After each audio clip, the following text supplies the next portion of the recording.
Συγγνώμη, ρεζίλη έγινα.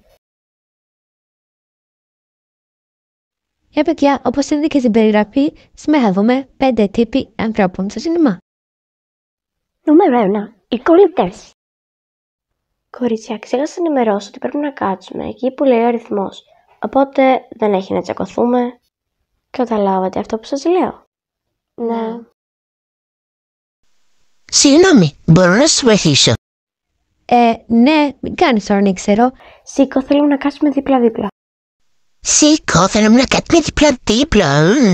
Losers. Πιο σιγά, θέλουμε να δούμε ταινία. Αυτός που κοιμάται. Διστάζω, αλλά δεν πρέπει να κοιμηθώ. Καλά, αν κλείσω λίγα τα ματάκια μου, θα πειράξω κανέναν.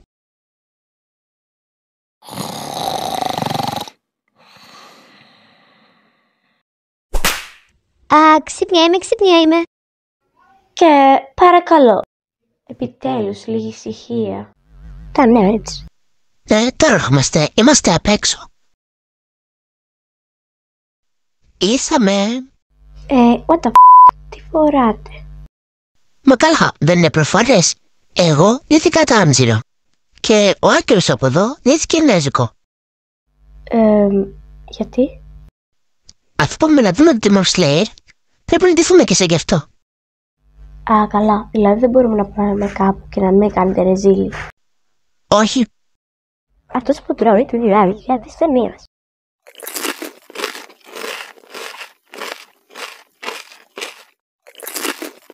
Συγγνώμη, μπορεί να τρως λίγο πιο σιγά? Ναι, συγγνώμη.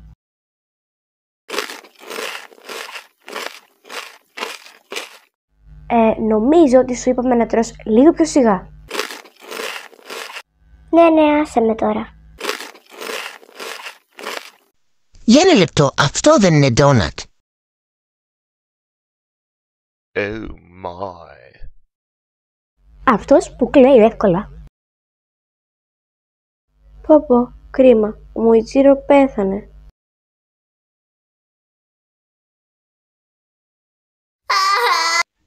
Πω, σοβαρά, σταμάτα να κλαις.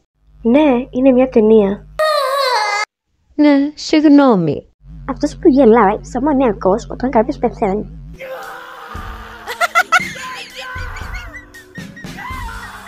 Σταμάτα να γελάς, δεν είναι αστείο. Μα καλά, είναι κάτι που έπαθα σαν Άμι. Θα πρέπει να χαίρεστε κι εσείς.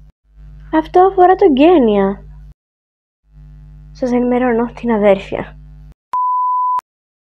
Λοιπόν παιδιά, αυτό είναι το βίντεο, ελπίζω να σας άρεσε και θέλω να μου γράψετε στα σχόλια ποιος από αυτούς τους ανθρώπους είσαι και κάντε ένα like αν σας άρεσε το βίντεο. Bye!